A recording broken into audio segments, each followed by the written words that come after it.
Yes. What did Citigroup do right? So if you recall, in January, Citigroup was literally the first company in the world to reveal its median gender pay gap and its U.S. median racial pay gap.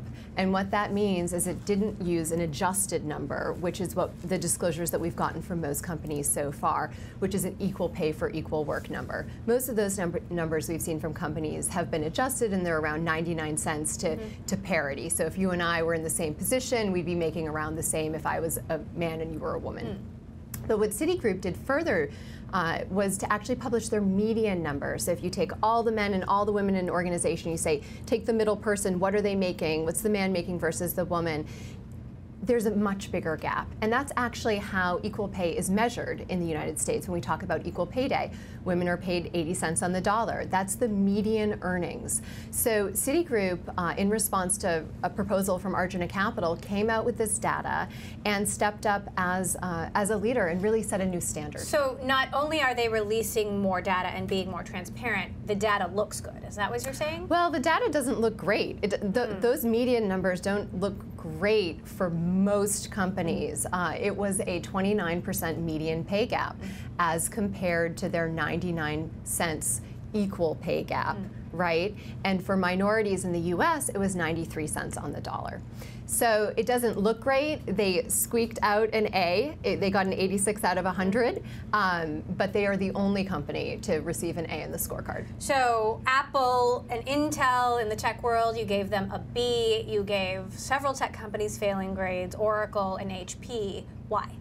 So the Bs, some of those companies were As or A minuses last year. We added. So they got worse? They didn't, no, they didn't get worse. But we did add one new criteria this year. So we're ranking across 10 different quantitative factors. It's very transparent. And we added the median racial pay gap in the US. That's a statistic that Citigroup put out this year and that no other companies had put out. And it set a new standard. So we added that to the mix. So some of those companies that were getting A minuses are now getting Bs, but they have made some improvements with their equal pay for equal work numbers, their global coverage of how many employees they're reporting on, and then the companies that failed. I mean, it was half of the list, and so Oracle, HP, also outside the tech world, Marriott, McDonald's, Walmart. Why did they fail? Yes, because they're not disclosing, and if they are, it's only because of a regulatory mandate in the UK. So some of those companies, like McDonald's, have to report in the UK, and those numbers look okay, but those are only 2 out of 10 data points that we're looking for. We are seeing some steam and momentum behind equal pay regulation in the United States. Do you think we need laws here?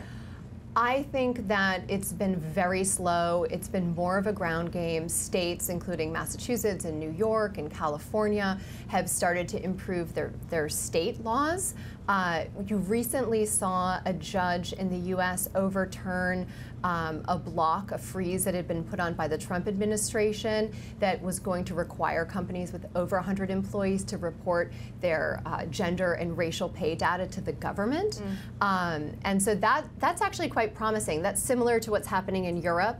And a recent study showed that even when companies are reporting just to the government, not fully transparently, which is what we're looking for, they actually improve, they narrow the gender pay gap, they hire more women, they move more women into positions of leadership, and that's really where you see the performance benefits. So, new SurveyMonkey poll out shows that 50% of men believe that the pay gap, the gender pay gap, is made up. Yeah. How do we deal with that when men, to be quite frank, are still running most of these companies? Yeah, I mean, I think that's sad. I think there's a lot of misinformation, so you can look at it on an equal pay for equal work basis. Even in my industry, finance, I'm a financial advisor, the gap for financial advisors for equal pay for equal work is 62 cents on the dollar. And so that's pretty remarkable. But even for, even if men and women in the same jobs are being paid the same, there's still a median gap because there isn't equal opportunity for women and minorities at these companies, and there should be, and that's where it makes a difference, and it makes a difference to performance.